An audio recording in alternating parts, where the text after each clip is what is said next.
Hello, and welcome to the Neurodivergent Fitness Podcast. Woo!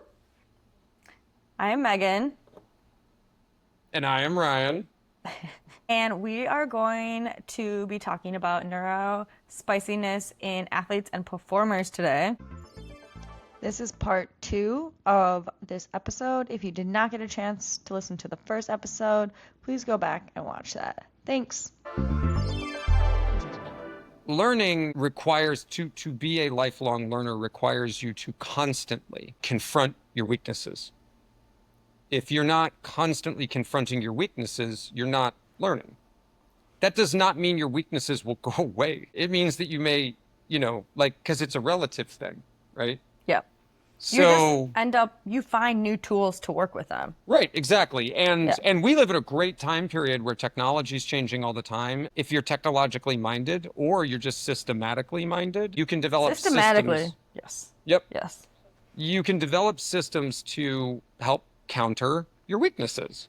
Yes. And they're not the same. And Technological. they're not the same. I'm like, yeah. No. Yeah.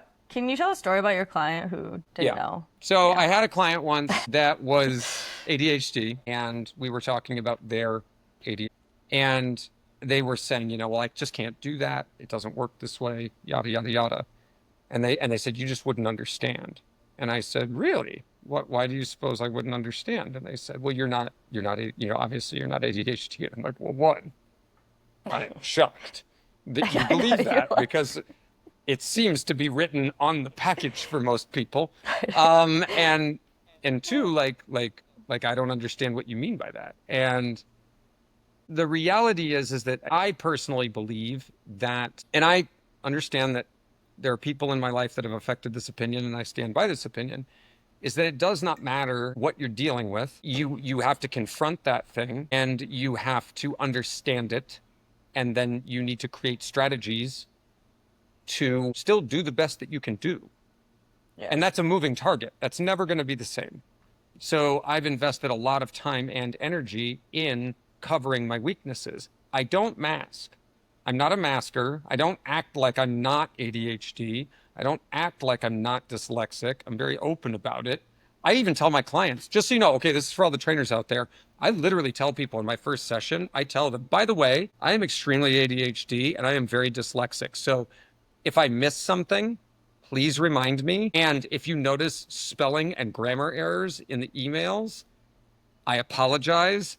It's hard for me to catch all of them. So just if that's something that bothers you, this may not be a good relationship. It doesn't mean that I don't care or I'm not taking my time, because some people make it seem like it's a personal thing, and it's not. So it's not.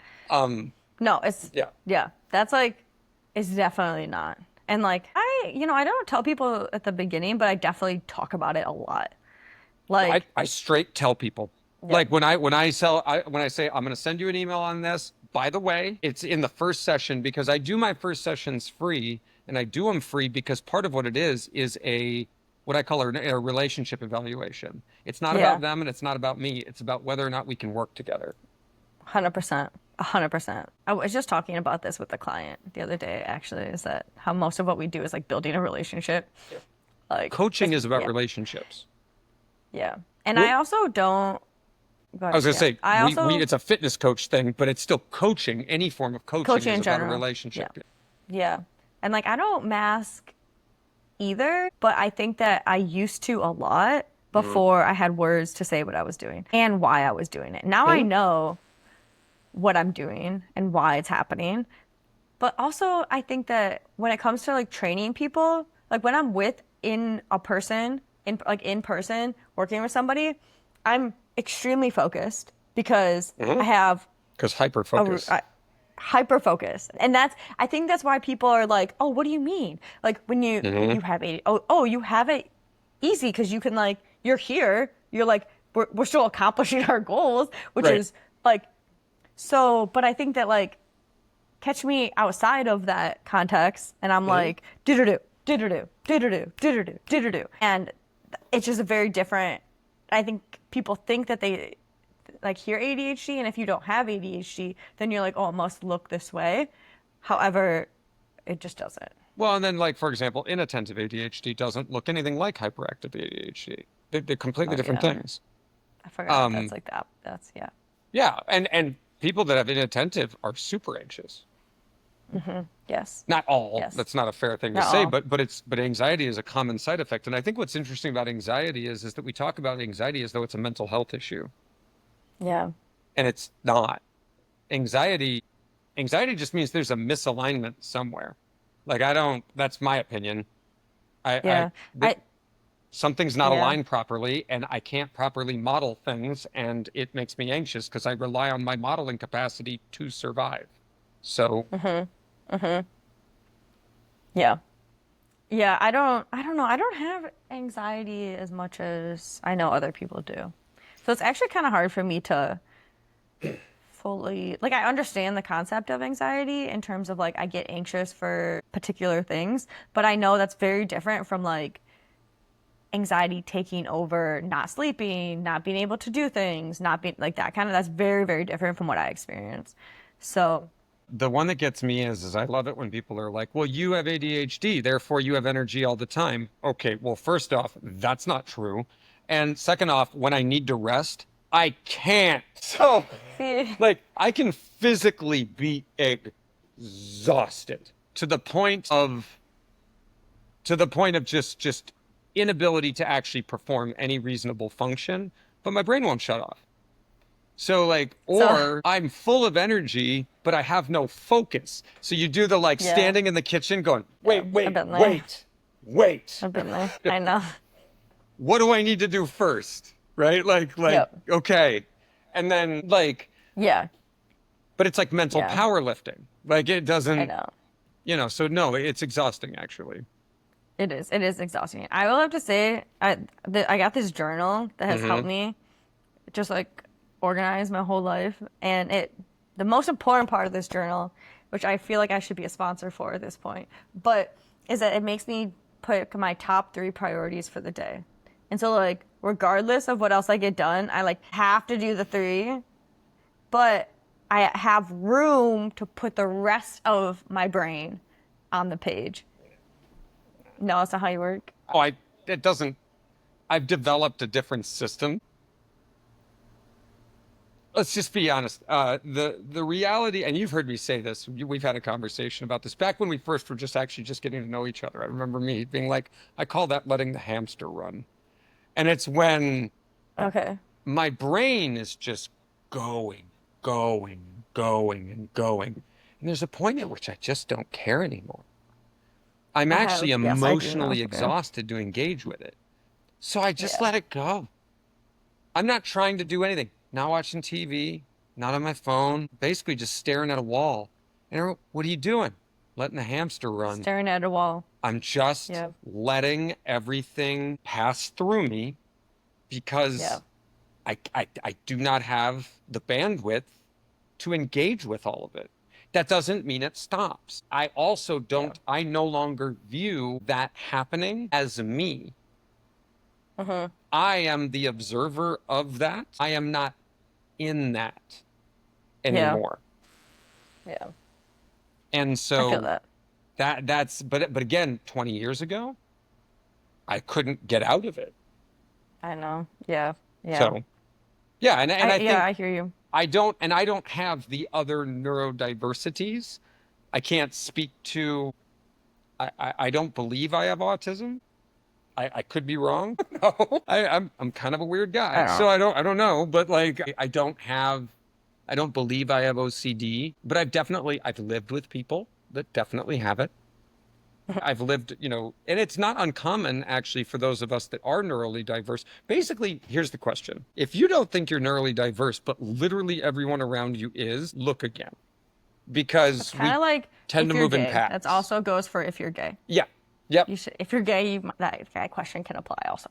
If everyone around you is gay and you're not, look again. And I don't, some of my longest and best friends are definitely neurally diverse. In fact, I wouldn't have ever been aware of it. I only figured it out as an adult. The first time it was brought to my attention was I was teaching martial arts to hundreds of people. And I had a woman that I trained for years who was a PhD in learning disabilities. And she pulled me to the side after being around me for years. And she's like, do you know you're dyslexic? And I was like, huh? You're like, what's that? What's that? And so she gave me a book called The Gift of Dyslexia. And that like opened up my mind. And then I had another friend over many, many years who just kind of always talked about their experience. Yeah. And I was like, do you think? And they were like, don't know. Might be something you want to look into. I'm not going to lie. I have a couple of people in my life who I'm like, if I just talk about it enough, they're going to understand it's also them. Yeah. And my friend Annie definitely was a big portion of that for me. And she, you know, not to speak for her, but she's pretty open about the fact that like, she's like, no, I started dealing with this stuff at a pretty young age and blah, blah, blah, blah, blah. And like, she's really open about it with people close to her. I'm not gonna, I mean, but for me, she was like, did you know? She would like hit me with factoids. And that like opened my eyes up to it. And it's a contributing factor if you're a person that's had difficulty with anxiety, if you're a person that's had difficulty with depression, if you're a person you may not have mental health issues. You may just have you may just be neurally diverse in a world and not realize it. And when you realize it and you can start accommodating for it, you're like, oh, this is exhausting. I'm not depressed. I'm exhausted. Yeah, yes. And it's interesting. I'm thinking about all the people who I am thinking about when it comes to people around me who have talked about neurodiversity, and most of them are performers in some way. Well, like and you they're see dancers. They go in fits and starts, right? They ramp up. They get they're almost manic in their performance. So that is like, this is like one of those things. I feel like all of everything we're talking about, it has pros and cons to the trait, right? Yep. So like that, what you're talking about right now, that is an amazing superpower if you are trying to deliver an emotional performance. Actors, dancers, anything in that realm, amazing superpower. Now, you put that in the context of your life. Yeah. Maybe not. No. Not regulated. Let's put it that way. Well, and like, for example, my first career was in culinary arts, and like people that work, I mean, that's a neurally diverse bunch of people. Like, they're adrenaline junkies. It's a lot of fast-paced movement. It's a lot of weird hours. It's a strange environment. Most everyone you know there is in some form or another some kind of neurally diverse. If they work in the back of the house, they probably are neurally diverse in some capacity. In comparison, when I was in architecture, not the case. Which is interesting because it's still considered a somewhat creative field. However, day to day, the routine of it, come in, sit, do your thing, Yeah. One of the best things I ever heard said about people with ADHD is ADHD people have to use 100% of their focus all the time. They actually don't have a buffer on it. It's not that they have a challenge with focus or that they're hyper-focused. It's that they're either doing a task that takes 100% of their focus, in which case everything needs to be quiet. Do not touch them. Do not talk to them. They have to be completely engaged. Or they're doing something that's sub 100%, so they need other things to take up the bandwidth. So they'll play music, or they'll move around, or they'll do all these other things. So it's not a matter of hyper-focus, not hyper-focus. It's that there's no governor on the focus capacity. You're always at 100%. It's just, is that 100% right now delineated across 8 channels, or is it on one task? And are you in a state of freshness or exhaustion? Yeah, and okay, do you think this is why, I'm thinking about when athletes or performers or us get injured, why the recovery process. Maniacs. Yes. So I'm thinking about so you get injured, okay? You're like, okay, you have to accept it, which might take some time. So you finally get to the point where you accept it and you're like, I need to take a break and do something. So your break is what? You have to tone down Spanish. Low income. You have to fill it. It's exactly what you're saying. You're filling it. Okay, so now my training capacity is down here. So what am I going to do instead? Oh, I think I'm just going to go learn how to do a whole new set of exercises. Maybe kettlebell's a great time. Yep. Yeah. And that's why topics where you can, one of the reasons that fitness, performing, martial arts, all of those are great topics for people like this is because you can stay in a field and jump around. You can master a lot of skills inside that field. And so as long as the ring's big enough, you're great. But like in architecture, you don't get that. You don't get to bounce around like that. So that can be much more difficult. No. And there's some bouncing around. There is some bouncing around, but there are certain things that need to happen before other things happen, right? And which is the case for a lot of things, but I think what you're talking about is like, I think about dance, for example. So like, let's say like, there's many facets of dance that you can be working on no matter what type of dancer you are. And so like, let's say you do get injured, or let's say you have something going on with your neck. Well, there's footwork, there's lower body, there's maybe you work on your strengthening. Maybe you focus on like the physical part. Then maybe there's a mental part. With dance, you have to learn music. So you have to understand, you can do the mental part of it where you're like listening to music. And there's so many different things you can bounce between. Where architecture is like, you still have one package that you're putting together, usually, depending on what it is. And like, you need to finish one part of the package before you go on to the next part, for the most part. And if you do bounce around, you can, but it gets a little messy sometimes, depending on what stage of design you're at. Yeah, and when it comes down to it, like, and this is true for everyone. This is true for every person, neurodivergent or not, but it's particularly true for people with mental health issues, neurodiversity, anything like that. It really helps to have, the more control you can have over your environment, the better. If you're not in control of your environment, it is remarkably difficult to put yourself in an optimal state for you. So it was funny, you and I had the conversation where we both have partners. You asked me, what's it, it's really, relationships can be challenging with ADHD. And I'm like, I don't know what you're talking about. And you're like, what do you mean? And I'm like, everyone in my relationship, so my partner and her son, we're all ADHD. We just live in an ADHD world. That's the way it works. And there's an understanding for that. And everybody's just got to do what they've got to do. And it's fine, But like, it's a matter of, if you're a person that lives with somebody that's neurally diverse and you're not, or vice versa, it's about understanding that, like, nope, we don't all have the same experience. And since we don't all have the same experience, we have to work together to make sure everybody's getting their needs met, Yeah, I do know exactly what you're talking about. So it's interesting because when we were talking about that, a lot of it is like, okay, so my brain works like this. Her brain works like this. And usually it's like over here, and then this side's like, okay, steady. And so recently we had a conversation where where's that like middle ground area? Because like one side's doing too much of one and one side's doing too much of little or too little of one. And so there's finding the middle ground there is definitely doable. And it has been helpful for slowing down, I will say. Well, we're good at using other, like ADHD people need anchors, and having somebody out there that can help us anchor is helpful. I find that when you're in a neurally diverse relationship, the trick is you swap roles. Basically, one day someone's the anchor and another day someone's the anchor, and that's just kind of the way it works. It's not a constant.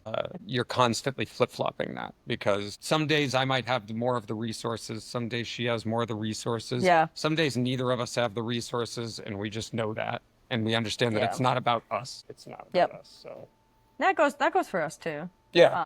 Because like just with relationships in general, or resources in general. Yeah. Some days you don't have it. Some days you ain't got it, and that's it just not there today. Okay, did we talk about performing and athletes enough? What did we talk about? I think all of this in reality is about performance and training. This is what it takes to manage a life. I don't care if you're a dancer, I don't care if you're a martial artist, I don't care what you're doing. At the end of the day, these are all the realities of what it takes to be successful, however you personally define success. at whatever it is, if this is something that you're coping with. And if you don't cope with this, but you know people that do, this is what it takes for them to cope with this. Like, this is 100%. And I think that coaching just comes in so many different contexts. Like, I was talking to somebody who does financial coaching, and we were having conversations about people we work with, and the conversations are the same. Like, when people are talking about their money, they have a lot of emotional ties to it, and they do different interesting things in how their relationship with money, similar with like their bodies. So like people's relationships with their bodies, it can get very sensitive, it can get very emotional, and what you have to do to kind of work through it is very, very little about the physical movement. I wouldn't say very little. It's like the balance between the physical movement and everything that we've talked about today, how your brain works. They just have to work together.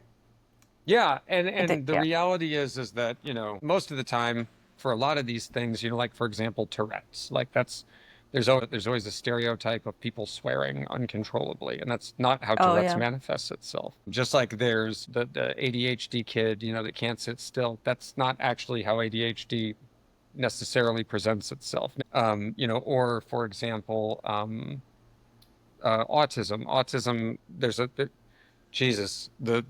the social conversations around autism at this point are just ridiculous. And how it manifests itself, you know, does not go with the stereotype. Now, the stereotype's a stereotype for a reason, but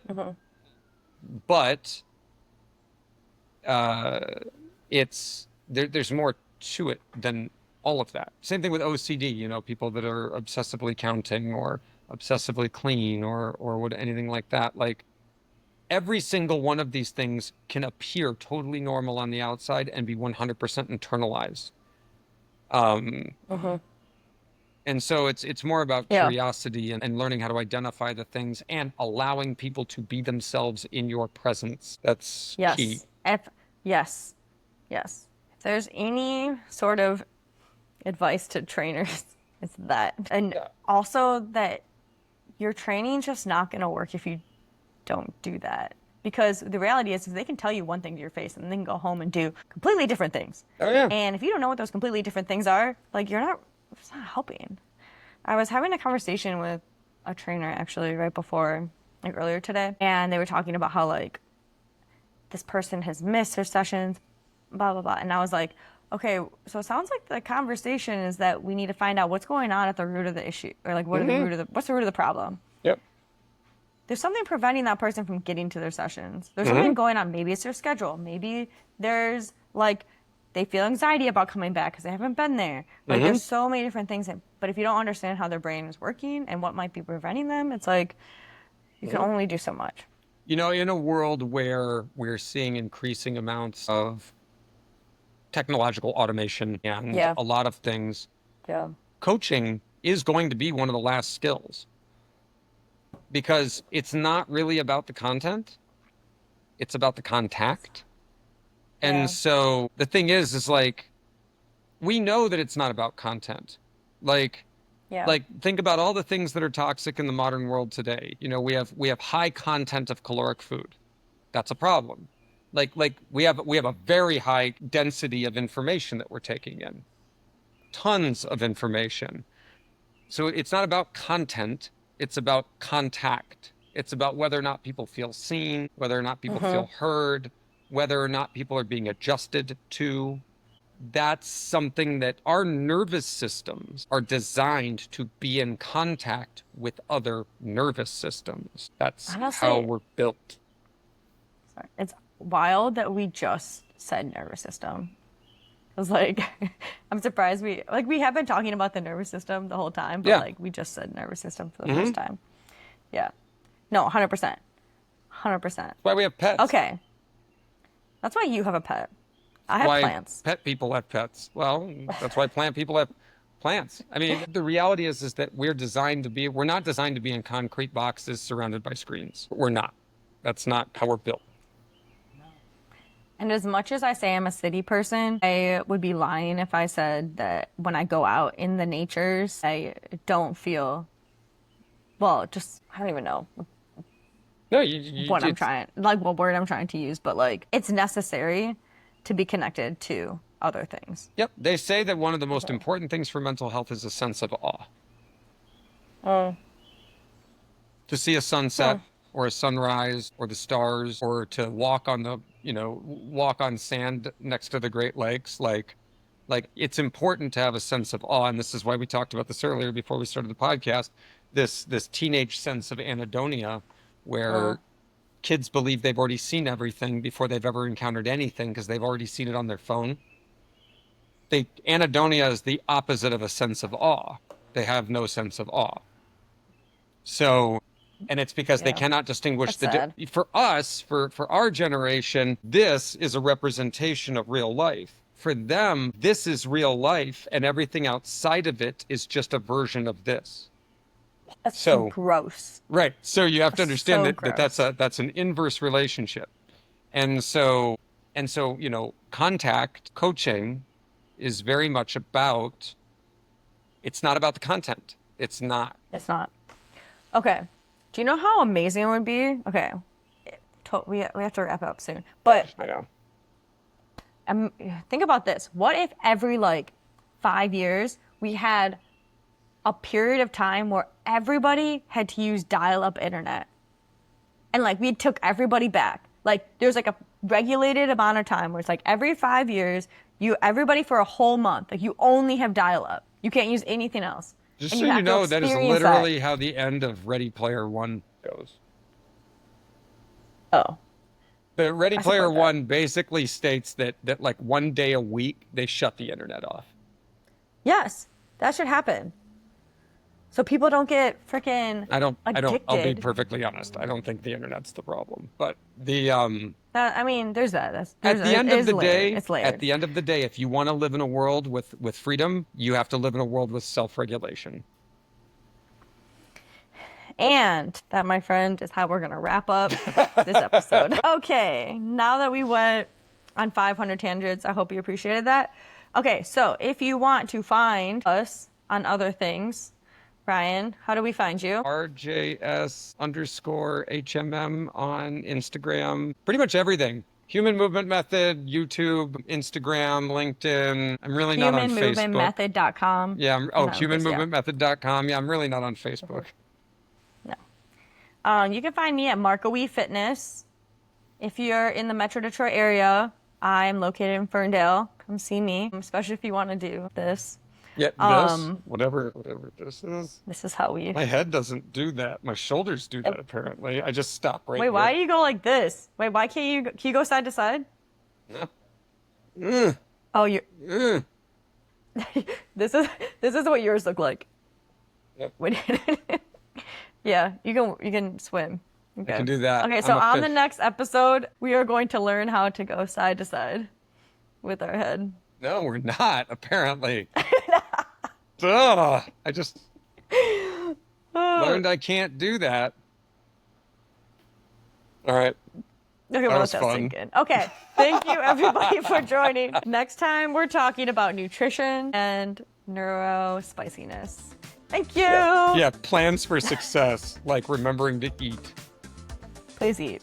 Okay, bye. Bye.